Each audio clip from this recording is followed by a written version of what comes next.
وعلى أعداء محمد وآل محمد اما بعد وفقنا اللہ وإياكم للعلم والعمل الصالحین انشاءاللہ تعالی۔ یہاں پہ گفتگو ناصب کے بعد جو ہے وہ جازم کے اندر ہے، اور ساتھ سے جو ہے وہ یوں متن شروع ہو رہا ہے کہ فإن سقطت الفاء بعد الطلب وقصد الجزاء جزما۔ اور ہم شرح میں آ جاتے ہیں، پہلے شرح کو کلیئر کر لیتے ہیں پھر متن میں آئیں گے۔ لمن قضى الكلام على ما ينسب الفعل المضارع شرعت في الكلام على ما يجزمه، والجازم ضربان، جازم لفعل واحد وجازم لفعلين۔ لمن قضى الكلام، جب کلام گزر چکا، علامہ اس چیز کے اوپر کہ ما ينسب الفعل المضارع، جو فعل مضارع کو نصب دیتی ہے، حروف نصب یعنی جو چار تھے، تو شرعت فی الکلام، تو میں اس کلام کے اندر شروع ہو گیا کہ ما یجزمہ، جو فعل مضارع کو کیا دیتی ہے، جزم دیتی ہے۔ تو نواسب جو تھے، جو ناصب تھے حروف ناصبہ، ان کی کوئی اقسام نہیں تھیں، چار ہی بس بیان کیے، لیکن جو جازم ہے ضربان، اس کی جو ہے وہ دو قسمیں ہیں، دو کیٹیگری ہیں۔ پہلی جو ہے وہ جو قسم ہے وہ کیا ہے، لفعل واحد، یعنی جازم ہے جو ایک ہی فعل کو کیا جازم دیتا ہے، اور جو دوسرا جازم ہے جو دو فعلوں کو کیا جازم دیتا ہے۔ سب سے پہلے بیان کریں گے کہ ایک فعل کو جو جازم ہے، ایک فعل کو جو جازم دینے والا ہے، وہ پانچ چیزیں ہیں۔ فالجازم لفعل واحد خمسۃ امور۔ پہلا کیا طلب ہے، طلب ہم بیان کر چکے ہیں نواسب کی بحث میں، کہ ایک تو طلب کا معنی یہی ہے فعل امر جسے ہم کہتے ہیں، جبکہ نحو میں جو ہے وہ فعل امر کو بھی طلب کہتے ہیں، نہی کو بھی طلب کہتے ہیں، دعا کو بھی طلب کہتے ہیں، تمنا کو بھی طلب کہتے ہیں، ترجع کو بھی تمنا کہتے ہیں، طلب کہتے ہیں، استفہام کو بھی کیا ہے، طلب کہتے ہیں، عرض کو بھی کیا ہے، طلب کہتے ہیں۔ تو یہ 7-8 قسم کے ہیں طلب کی ہیں۔ اچھا، طلب جو ہے وہ کس طریقے سے جو ہے وہ فعل کو جزم دیتی ہے، وہ کہتے ہیں کہ وذالک، وہ صورت میں ہے کہ انہ اذا تقدم لنا لفظ، کہ جب ہم سے پہلے جو ہے وہ ایک لفظ آ جائے، ٹھیک ہے جی، یعنی ہمارے لیے آپ یوں کہتے ہیں کہ ہمارے لیے ایک ایسا لفظ ہو کہ تقدم، جو پہلے ہو، اور اس لفظ کی کیا خصوصیت ہو کہ دال علی امر او نہی او استفہام او غیر ذالک من انواع طلب، کہ وہ لفظ دلالت کرتا ہو امر کے اوپر یا نہی کے اوپر یا استفہام کے اوپر، یا اس کے علاوہ جو طلب کی انواع ہیں، عرض، تمنا، ترجی، کوئی بھی ہے، یعنی کیا آ جائے، پہلے طلب آ جائے۔ وجاء بعدہ فعل مضارع، اور اس کے بعد کیا ہے جی، فعل مضارع ہے، اور کیا ہے جی، مجرد من الفاء، اس فعل مضارع کے اوپر فا بھی نہ لگی بھی ہو، مجرد خالی ہو۔ یہ دو چیزیں ہوگی۔ تیسری چیز کیا ہے، وقصد بہ الجزاء، اور اس مضارع سے آپ قصد کریں کس چیز کا، جزا کا۔ جزا کسے کہتے ہیں، مسبب کو کہتے ہیں۔ جزا کس کے بدلے میں ہوتی ہے، شرط کے بدلے میں ہوتی ہے۔ تو یہ اگر تینوں چیزیں پوری ہو جائیں گی تو فإنہ یکون مجزوما، تو وہ فعل مضارع مجزوم ہو جائے گا۔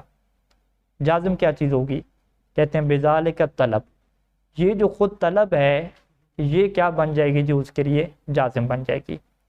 یہ جازم کیوں بنے گی، لما فیہ من معنی الشرط، کیونکہ اس کے اندر کیا ہوگا، شرط والا معنی ہوگا، یعنی شرط اور جزا والا یہاں پہ قانون چلے گا۔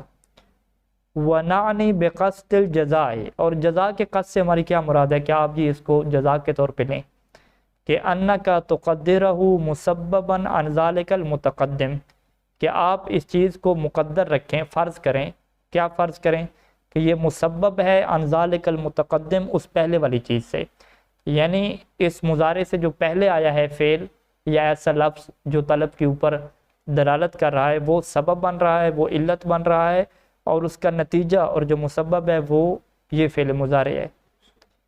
کما ان جزاء شرط، جیسا کہ شرط کی جزا بھی کیا ہوتی ہے، مسبب عن فعل شرط، وہ فعل شرط سے کیا ہوتی ہے، مسبب ہوتی ہے۔ اب یہ چیزیں قرآن مجید کی اس آیت میں کیا ہمیں یہ بیان کریں گے۔ وہذا وذالک کا قولی، اور یہ ساری چیزیں جو ہے وہ اللہ کے اس قول میں کیا ہے موجود ہیں۔ قل تعالوا اتلو، ٹھیک ہے جی، آ جاؤ میں کیا کرتا ہوں تلاوت کرتا ہوں. قل، قل کیا چیز ہے جی؟ قل فعل امر ہے. فعل امر کیا طلب ہے. یہ پہلے طلب آ گئی متقدم ہوگی. اس کے بعد کیا آیا جی؟ تعالو. یہ کیا ہے؟ تعالو. یہ بھی فعل امر ہے نا. تعالو یہ فعل امر ہے. قل تعالو. اس کے بعد کیا ہے؟ اتلو. ایسے کیا ہے؟ تلا یتلو ہے نا. تلا یتلو. یتلو سے کیا بنے گا؟ اتلو. واو. یہاں پہ قرآن مجید کی آیت میں کیا ہے؟ واو یہاں پہ گر گئی ہے. ٹھیک ہے جی. اب یہ واو کیوں گری ہے؟ کہتے ہیں کیونکہ یہ اتلو کیا ہے؟ مجزوم ہے. اور اس کی علامت جزم کیا ہے؟ حذف حرف العلت. ٹھیک ہے. کیونکہ یہ پیچھے ہم نے بیان کیا تھا کہ جس کے فعل کے آخر میں حروف علت میں سے کوئی ہوتا ہے تو اس کی جزم کیسے ہوتی ہے؟ اس کے حذف کے ساتھ ہوتی ہے. نصب بھی کے حذف کے ساتھ ہوتی ہے. ٹھیک ہے. تو اب یہاں پہ شرائط کیا ساری ساری پوری ہیں کہ پہلے یہ کیا ہے؟ طلب ہے. اس سے پہلے ایسا لفظ ہے جو طلب کی بدرارت کرے. اور یہ بعد میں کیا ہے؟ فعل مضارع ہے. اور یہ فعل مضارع میں آپ کیا کرتے ہیں؟ جزا کا قصد کرتے ہیں. جزا کا قصد کیا مطلب؟ یعنی اس کو آپ شرط کی جگہ پہ رکھتے ہیں تعالو کو. یعنی قل تو چلیں وہ الگ ہو گیا، رسول خدا کو خطاب ہے. اصل آپ یہ لے لیں. ٹھیک ہے. یوں اس کو لے لیں. یہ تعالو کیا ہے؟ طلب ہے. اور یہ اتلو کیا ہے؟ اس کی جزا ہے. تو طلب کو کیا آپ شرط کے معنی میں آپ رکھتے ہیں. شرط کیا مطلب؟ کہ تم میرے پاس آؤ. اگر تم میرے پاس آؤ گے تو میں تمہارے اوپر کیا کروں گا؟ تلاوت کروں گا. ٹھیک ہے. تو یہاں سے اب اتلو جو ہے یہ مسبب ہے. اس کا سبب کیا ہے؟ ان کا آنا ہے. یعنی اگر تم آؤ گے تو میں کیا تمہارے لیے تلاوت کروں گا، وگرنہ میں تمہارے لیے کیا تلاوت نہیں کروں گا. اب یہاں پہ ابن ہشام یہی کہتے ہیں کہ تقدم الطلب وهو تعالو. تعالو جو تھی وہ طلب تھی، یہ اتلو سے پہلے آ گئی. وتأخر المضارع. اور مضارع اتلو کیا ہے؟ بعد میں آیا ہے. اور یہ مضارع بھی ایسا ہے کہ المجرد من الفاء، جو فا سے کیا ہے؟ خالی ہے. فاتلو نہیں کہا. فاتلو ہوتا تو فاتلو کہتے نا، وہ بھی لگا دیتے پھر تو. وقصد به الجزاء. اور اس سے آپ نے قصد بھی کیا کیا؟ جزا کا کیا ہے. کیوں؟ کیونکہ آیت کا معنی کیا مان رہا ہے کہ تعالو تم آ جاؤ. فإن تأتوا اگر تم آؤ گے تو اتلو علیکم تو میں تمہارے اوپر کیا کروں گا؟ تلاوت کروں گا. تو گویا کہ جو تلاوت علیہم ہے، فتلاوت علیہم، ان کے اوپر جو تلاوت کرنا ہے یہ مسببتن، یہ مسبب ہے. عن مجیئہم، ان کے آنے سے. یعنی ان کا جو آنا ہے یہ کیا بن رہا ہے؟ سبب بن رہا ہے. اور یہ کیا بن رہا ہے؟ تلاوت کرنا. تلاوت علیہم مسبب بن رہا ہے. فلذالک جزم، اسی وجہ سے کیا ہے؟ اتلو کو کیا دے دی ہم نے؟ جزم دے دی. اب اگر کوئی سوال کرے کہ اتلو کا جازم کہاں پہ ہے، اتلو کو کس نے جزم دی ہے، آپ کیا جواب ہوگا آپ کا؟ نہیں، یہاں پر کس نے؟ تعالو نے دی ہے نا. کہ اتلو کو کس نے یہاں پہ جزم دی ہے؟ تعالو نے دی ہے. ٹھیک. ہاں فاس خالی ہے. ٹھیک. فاس خالی واضح ہے انشاءاللہ. تو یہاں پہ آپ کیا کہیں گے کہ خود جو تعالو ہے اس نے کیا دیا؟ جزم دی ہے. تو یہ تعالو کیا ہو گیا؟ جازم ہو گیا، کیونکہ یہ طلب ہے. اچھا جی. وعلامت جزمی، بھئی اتلو جو ہے وہ مجزوم ہے، یہ کیسے پتہ چلا؟ کہتے ہیں کہ اس کے جزم کی جو علامت ہے حذف و آخر ہی، اس کے آخر کو کیا حذف کیا گیا ہے. وہ کیا چیز سے؟ واو الواو، جو کہ کیا ہے؟ واو ہے.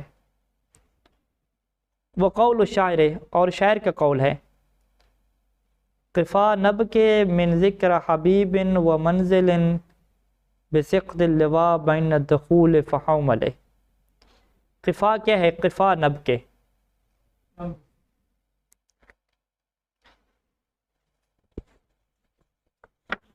اچھا جی. قفا، قف، کفا، یہ تثنیہ کسی کے فعل امر ہے. کف کیا؟ رکنا. واقف یاقف سے کف بنائیں گے. کف قفا، تم دونوں کیا؟ رکو. ٹھیک ہے. یہ کیا ہوگا جی؟ فعل امر ہو گیا. فعل امر کیا ہوتی ہے؟ طلب ہوتی ہے. آگے کیا کہا؟ نب کے. نب کے اصل میں کیا ہے؟ بقا. یبکی، یبکی سے کیا بنتا ہے؟ نب کی. نب کی یا بھی ہونی چاہیے تھی نا، لیکن شعر کے اندر جو ہے وہ یا کو کیا حذف کیا اس نے، شاعر نے. اور کیا کہا؟ قفا تم دونوں رکو، نب کے ہم روتے ہیں. تو نب کی کیوں نہیں پڑھا, نب کے کیوں پڑھا؟ کہتے ہیں کہ نب کے کیا ہے, مجزوم ہے. ٹھیک ہے, نب کے کو مجزوم پڑھا. کیوں مجزوم پڑھا اس کو؟ کیونکہ جازم اس کے لیے کیا ہے, قفا ہے. قفا کیوں جازم ہے؟ کیونکہ قفا کیا ہے, طلب ہے. یعنی طلب کے بعد فعل مضارع آیا ہے جو قفا سے کیا ہے, خالی ہے. اور اس میں ہم جو معنی کر رہے ہیں وہ بھی جزا اور شرط والا کر رہے ہیں کہ تم دونوں رکو, اگر تم دونوں رکو گے تو ہم کیا مل کے روئیں گے. ٹھیک ہے, اگر وہ دونوں نہیں رکتے تو پھر یہ کیسے روتا. واضح؟ تو یعنی یہ گویا کہ شرط و جدا کا معنی ہے کہ اگر تم دونوں رکو گے, ٹھیک ہے, یعنی ان تاقفہ, تو پھر کیا ہے, ہم فنب کی, تو ہم کیا روئیں گے, ان تاقفہ نب کی. پورے شعر کا معنی کیا ہے کہ کفا نب کے ہم روئیں گے. کس کی وجہ سے روئیں گے؟ میں نے اس کے بیان کر رہا ہے, من ذکر, یادوں میں روئیں گے. کس کی یادوں میں؟ حبیب, وہی حبیب کی یادوں میں, دوست کی یادوں میں, و منزل, اور کیا ہے, گھر کی یادوں میں, دوست اور جو ہمارے گھر تھا اس کی یاد میں روئیں گے. بسقط اللواء, یعنی کفا کے یہ متعلق ہو رہا ہے, سقط اللواء, یعنی تم دونوں رکو. سقط اللواء, لواء کہتے ہیں وہ جو ریت کا ایک بڑا کنارہ ہوتا ہے جو مڑ رہا ہوتا ہے, صحرا میں جو ریت کا بڑا کنارہ مڑ رہا ہوتا ہے. بسقط اللواء یعنی ریت کے جو کنارے میں ریت گرنے کی جگہ ہے, یہاں پہ ریت گر رہی ہوتی ہے. یعنی قفا بسقط اللواء, یعنی وہاں پہ تم رکنا جہاں پہ ریت گر رہی ہے. اور یہ مقام کہاں پہ ہے؟ یہ دخول اور حومل کے درمیان پہ ہے. دخول بھی ایک جگہ کا نام ہے, دخول کہہ رہا ہوں, دخول, دال پہ کیا فتح ہے. دخول اور حومل کے درمیان میں جو ہے یہ جو جگہ ہے جہاں پہ ریت گر رہی ہے, یہاں پہ تم دونوں رکو تو ہم کیا ہے, روئیں گے. تیسری مثال جو عام کیا مثال دی, ائتنی اکرم کا. ٹھیک ہے, ائتنی کیا مطلب؟ تم میرے پاس آؤ. یہ کیا ہوگی؟ فعل امر ہو گیا, طلب ہو گیا نا. تم میرے پاس آؤ, اکرم کا, میں تمہارا کیا کروں گا, احترام کروں گا. تو اکرم کا کو جازم کس نے دی ہے؟ ائتنی دی ہے. حل تأتینی احدث کا, احدث کا نہیں کہیں گے, کیا تم میرے پاس آؤ گے, کہ احدث کا, کہ میں تم سے کیا کروں, گفتگو کروں. تو یہاں پہ احدث کا کو کس نے جازم دی ہے؟ حل تأتی نے دی ہے. حل تأتی نے کیوں دیا ہے؟ کیونکہ یہ طلب ہے, استفہام طلب میں ہوتا ہے. لا تکفر تدخل الجنت. ٹھیک ہے جی, تدخل الجنت نہیں پڑھا, تدخل الجنت تھا تو لام ساکن تھی, اس کو اگلی لام سے ملانے کے لیے کسرہ دے دیا گیا. تو یہ جو تدخل کی لام ساکن ہے یعنی کہ مجزوم ہے, تو اس کو جزم دینے والا کیا ہے؟ لا تکفر ہے, کیونکہ لا تکفر کیا ہے؟ نہیں ہے. اور نہیں کس کی اقسام میں سے ہے؟ طلب کی اقسام میں سے ہے. اچھا, یہاں تک کیا ہے مین بنیادی کی چیز کیا واضح ہوئی. اب اس کی مزید تفصیلات ذکر کرتے ہیں کہ وَلَوْ كَانَ الْمُتَقَدِّمُ نَفِيًّا أَوْ خَبْرًا مُثْبَتًا لَمْ يُجْزَمِ الْفِعْلُ بَعْدَهُ. اگر جو پہلے والی چیز ہے وہ نفی ہو, نفی کیا طلب میں سے نہیں ہے, نہیں طلب میں سے ہے لیکن نفی طلب میں سے نہیں ہے. او خبرًا مثبتاً, یا اس سے پہلے ایسی خبر ہو کہ جو کیا مثبت ہو. ٹھیک ہے جی, وہ نہیں وغیرہ نہ ہو, مثبت خبر ہے, سیدھی سیدھی خبر دی, کوئی امر نہیں ہے, کوئی طلب نہیں ہے, کوئی انشاء نہیں ہے, کچھ بھی نہیں ہے. تو لم یجزم الفعل بعدہ, تو اس کے بعد فعل کو جزم نہیں دی جائے گی. فالاول, پہلے کی مثال, ما تأتینا تحدثنا. ما یہاں پہ کیا ہے؟ ما نافیہ, کہ تم ہمارے پاس نہیں آتے, کہ تم ہمارے سے کیا کرو, گفتگو کرو. تحدثنا, ہمارے ساتھ کیا گفتگو کرو. یہاں پہ بے رفع تحدثنا وجوباً, یہاں پہ تحدثنا کو رفع دینا کیا ہے؟ واجب ہے. ٹھیک ہے جی. ولا یجوز لک جزم ہو, اور آپ کے لیے جائز نہیں ہے کہ آپ اس کو کیا دیں, جزم دیں. کیوں؟ قانون کیا دیا انہوں نے, ابن ہشام نے, کہ فعل مضارع سے پہلے طلب ہوگی تو وہ کیا جزم دے گی, جبکہ تحدثنا سے پہلے کیا ہے؟ طلب نہیں ہے بلکہ کیا ہے؟ نفی ہے, منفی, اور منفی کیا طلب کے اقسام میں سے نہیں ہے. اچھا, ایک نحوی ہے جس نے کتاب الجمل لکھی, اس کو کہتے ہیں کہ اس نے کہا کہ نہیں تحدثنا, یہاں پہ آپ کیا ہے ما تاتینا تحدثنا کیا پڑھیں گے. تو ابن شام کہتے ہیں کہ وقد غلط فی ذلک صاحب الجمل, جمل کا صاحب یعنی جمل لکھنے والا, جو جمل کتاب لکھنے والا نحوی ہے, اس نے اس بات میں کیا کی ہے؟ غلطی کی ہے. اور اس نے غلطی کرتے ہوئے کہا کیا ہے کہ آپ یہاں پہ جزم بھی پڑھ سکتے ہیں, جبکہ جزم پڑھنے کی یہاں پہ کوئی صورت نہیں بنتی.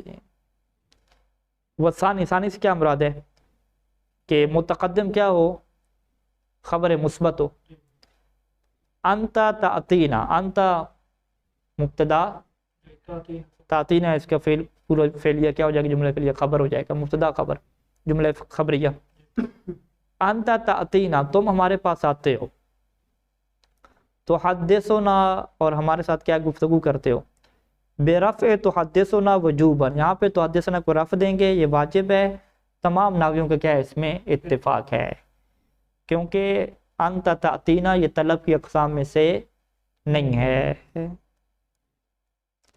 اچھا جی، یہ ایک بات ہوگی. اب آ جائیں کہ اما قول العرب، عرب کے قول ہے کہ اتق اللہ امرأ فعل خیرا یصب علیہ. ٹھیک ہے جی. اب یہ قول عربوں کا قدیم جاہلیت میں یہ چیز کیا نافذ ہے، اور عربی زبان کو آپ کیا غلط بھی نہیں کہہ سکتے. اتق اللہ امرأ اور فعل خیرا، فعل خیرا آگے کیا ہے، یصب علیہ.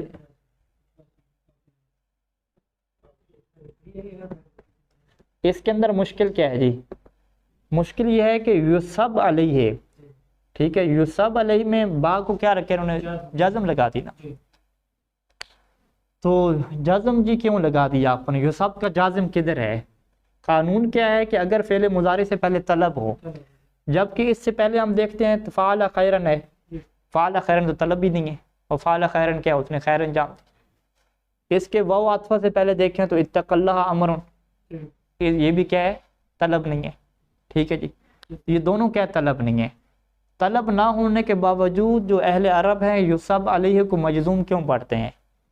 ٹھیک ہے جی، تو اگر وہ مجزوم پڑھتے ہیں تو ابن شام کے اوپر اعتراض آئے گا، اشکال آئے گا کہ آپ نے جی ہمیں قانون کیا دیا تھا کہ فعل مضارع سے پہلے طلب ہوگی تو وہ فعل مضارع کو کیا دے گی، جزم دے گی. جبکہ اہل عربوں کا مشہور یہ جملہ ہے کہ اتق اللہ امرأ وفعل خیرا یصب علیہ، کہ ایک بندہ اللہ سے ڈرتا ہے، وفعل خیرا اور نیک کام بجا لاتا ہے تو یصب علیہ، تو اس بات کے اوپر اسے کیا دیا جاتا ہے، ثواب دیا جاتا ہے.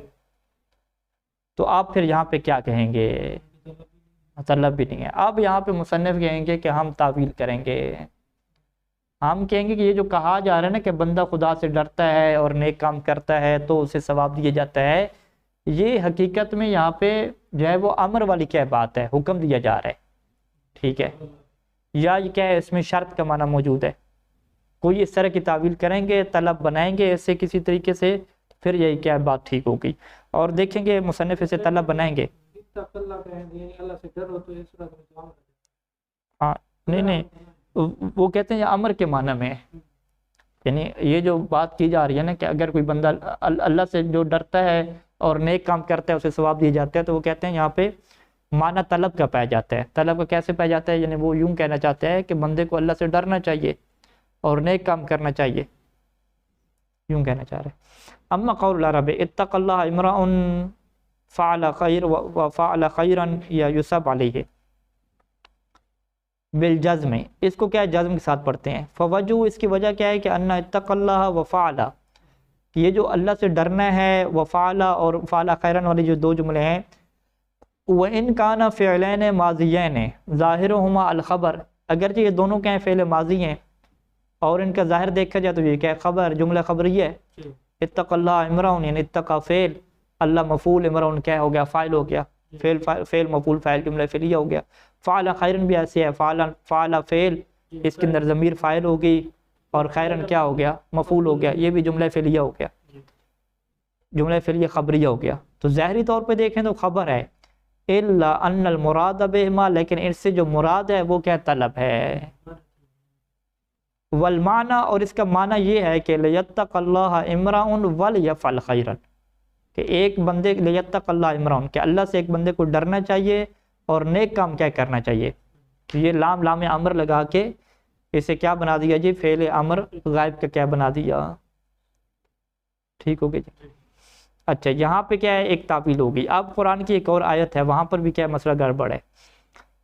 وَكَذَلِكَ قَوْلُهُ تعالی، اسی طریقے سے اللہ تعالیٰ کا یہ قول بھی ہے کہ هَلْ أَدُلُّكُمْ عَلَىٰ تِجَارَةٍ تُنْجِيكُمْ مِنْ عَذَابٍ أَلِيمٍ تؤمنون باللہ ورسولہ وتجاہدون فی سبیل اللہ باموالکم وانفسکم ذالکم خیر لکم ان کنتم تعلمون یغفر لکم. اب یغفر لکم نہیں کہا یہاں پہ، یغفر لکم ہو گیا. یغفر لکم سے پہلے آپ دیکھ لیں تو آپ کو جو ہے وہ طلب نہیں ملے گی. ٹھیک ہے جی، تؤمنون باللہ ورسول، یہ کہ سیدھا خبر دی جا رہی ہے کہ تم اللہ کے رسول پہ ایمان لاتے ہو، اس کے راستے میں جہاد کرتے ہو اپنے اموال کے ذریعے سے، انفس کے ذریعے سے، اور یہ چیز تمہارے لیے اچھی ہے اگر تم جاننے والے ہو. یغفر لکم، اللہ تمہیں کیا معاف کر دے گا. فجزم یغفر، ٹھیک ہے، یغفر کو کیا جزم دی گئی ہے، لأنہ جواب لقولہ تعالی، کیونکہ یہ اللہ تعالیٰ کے اس قول کا جواب واقع ہو رہا ہے. تؤمنون باللہ ورسولہ وتجاہدون، کہ تم لوگ کیا ہے اللہ پر ایمان لاتے ہو، اس کے رسول پر ایمان لاتے ہو اور جہاد کرتے ہو، تو اللہ کیا ہے تمہیں معاف کر دیتا ہے، تمہارے لیے مغفرت رکھتا ہے. تو اب یہاں پہ کیا ہے تعویل کی جاتی ہے نا کہ تؤمنون باللہ ورسولہ وتجاہدون، یہ حقیقت میں اللہ کیا دے رہا ہے، خبر نہیں دے رہا، امر دے رہا ہے، حکم دے رہا ہے کہ تم لوگوں کو میری طرف سے حکم ہے کہ تم لوگ کیا ہے ایمان لے کر آؤ اللہ اور اللہ کے رسول کے اوپر اور جہاد کرو. لکونہ فی معنی، کیونکہ یہ جو جملہ ہے یہ اس معنی میں ہے کہ آمنوا وجاہدوا، کہ تم ایمان لے کر آؤ اور کیا کرو، جہاد کرو. ولیس جوابا للاستفہام، ٹھیک ہے جی. مصنف نے اس آیت میں کیا کہا کہ ہم یہاں پہ یغفر لکم کے لیے جازم کس کو بناتے ہیں، تؤمنون باللہ ورسولہ وتجاہدون کو بناتے ہیں، کیونکہ یہ طلب کے معنی میں ہے. کچھ نحویوں نے کیا کہا کہ آپ حل ادلکم کو کیا بنا دیں، جازم بنا دیں. حل ادلکم تو کیا ہے، استفہام ہے، اور استفہام کیا ہے، طلب کی اقسام میں سے ہے. تو اتنی لمبی تعویلوں میں کیوں پڑھ رہے ہیں، ٹھیک ہے، کہ آپ جو ہے وہ تؤمنون باللہ ورسولہ وتجاہدون، یہ جو سیدھے سیدھا فعل مضارع ہے اس کو آپ امر کے معنی میں لے کر جا رہے ہیں، طلب کے معنی میں. اس تعویل میں پڑھنے کی بجائے آپ سیدھا کیا کہیں کہ بھئی حل ادلکم، استفہام جو پہلے آیا ہوا ہے، جب پہلے استفہام آیا ہوا ہے تو آپ جملے کا ربط کیوں بنائیں. حل ادلکم علی تجارت، کہ کیا تمہیں میں ایسی تجارت کے بارے میں نہ بتاؤں کہ جو تمہیں اللہ کے عذاب سے نجات دے دے. پھر آگے کیا کہیں، یغفر لکم، اللہ نے تمہیں کیا کیا، معاف کر دیا. ابن ہشام جو ہے وہ ان کی اس بات سے راضی نہیں ہے. وہ کہتے ہیں کہ ٹھیک ہے یہ طلب تو ہو جائے گی، لیکن ہم نے ایک اور شرط بھی بیان کی تھی. ٹھیک ہے، جازم بننے کے لیے ہماری شرط ایک تو کیا تھی، طلب ہو فعل مضارع سے پہلے. دوسری شرط کیا تھی کہ فعل مضارع کے اوپر فا کیا ہے، نہ ہو. تیسری شرط بھی ہماری تھی کہ اس فعل مضارع سے کیا ہے، قصد الجزا، جزا کا بھی کیا ہو، قصد ہو، یعنی سبب اور مسبب والا رشتہ بھی کیا ہے، بنتا ہو. ٹھیک ہے، تو اب ہم کیا کہیں گے کہ اللہ کے گناہوں کا، اللہ کے لیے لوگوں کے گناہوں کو معاف کر دینا، کیا اس کا سبب یہ ہے کہ اللہ نے جو ہے وہ استفہام کیا ہے، ان سے سوال کیا ہے ان سے کہ کیا میں تمہیں تجارت کی نہ بتاؤں. تو کہتے ہیں یہ سبب تو نہیں ہے. اللہ گناہوں کو کب معاف کرتا ہے کہ جب انسان نیک کام کرتے ہیں، جب انسان ایمان لے کر آتے ہیں اللہ کے رسول پہ، جہاد کرتے ہیں، تو پھر اللہ ان کے لیے کیا رکھتا ہے، مغفرت رکھتا ہے. تو لہٰذا جو مغفرت ہے وہ اللہ کے استفہام کا مسبب نہیں بن سکتا کہ اللہ کہے کہ میں نے تم سے چونکہ سوال کیا ہے، لہٰذا چونکہ میں نے تم سے سوال کیا ہے تو پس میں تمہارے گناہوں کو معاف کرتا ہوں. یہ کوئی بات کیا ہے، سبب اور مسبب والی، شرط اور جزا والی نہیں بنتی. شرط اور جزا والی اور سبب مسبب والی بات کیسے بنتی ہے کہ اگر تم ایمان لے کر آؤ گے اور اگر تم کیا ہے جناب نیک کام کرو گے تو اللہ کیا ہے تمہیں معاف کرے گا. ولیس جواب للاستفہام، یعنی یہ اشکال مقدر کا جواب ہے. یعنی اگر ہم ابن ہشام سے سوال کرتے ہیں کہ آپ حل ادلکم کو طلب کیوں نہیں بناتے، کہتے ہیں کہ ہم بنا تو لیں گے لیکن ولیس جوابا، یعنی ولیس سے کیا مراد ہے، یغفر لکم. یہ جو یغفر لکم ہے یہ جواب نہیں ہے استفہام کے بدلے میں. اس کی وجہ کیا ہے، لأن غفران الذنوب لا يتسبب عن نفس الدلالہ، کیونکہ جو غفران ذنوب ہے یہ مسبب نہیں بنتا. ٹھیک ہے، اس کا سبب پیدا نہیں ہوتا کس سے، خود دلالت سے. دلالت کیا ہے، حل ادلکم، ادلکم کیا ہے، دلالت، پہچان کروانا، دلالت کروانا. تو یہ جو حل ادلکم ہے اللہ کا بتانا ہے، اللہ کا دلالت کروانا ہے، اس سے جو ہے وہ غفران ذنوب کیا سبب کے طور پہ نہیں بن سکتا، یعنی غفران ذنوب کے لیے یہ چیز کیا سبب نہیں بن سکتی۔ بل عن الایمان والجہاد، بلکہ جو غفران ذنوب ہے یہ متسبب اور مسبب بنتا ہے، تو کس سے بنتا ہے؟ ایمان اور جہاد سے، کہ وہ لوگ اللہ کے رسول پہ ایمان لائیں گے اور جہاد کریں گے، تو پھر اس کا نتیجہ کیا نکلے گا؟ مسبب کیا نکلے گا؟ غفران ذنوب نکلے گا۔ تو لہٰذا اس میں پہلی دو شرطیں تو پوری ہیں، لیکن یہ جو شرط ہے نا قصد جزا والی کہ مسبب بنتا ہو، یہ مسبب کیا ہے اس سے نہیں بن سکے گا دلالت سے، کہ اللہ کا بیان کرنا، اللہ کا بیان کر دینا، یعنی یہ جو دلالت بیان کرنا ہے کہ کیا میں تمہیں نہ بتاؤں ایسی تجارت کے بدلے میں، یہ جو اللہ کا نہ بتانا اور سوال کرنا یا بتانا، جو بھی آپ اسے تعبیر کریں، اس کا کیا ہے؟ یہ مسبب نہیں ہے۔ ٹھیک ہو گیا یہاں تک؟ آگے پھر ایک اور کیا اشکال کا جواب ہے، اس کو پھر ہم کل کرتے ہیں۔ اللہم صلی علی محمد۔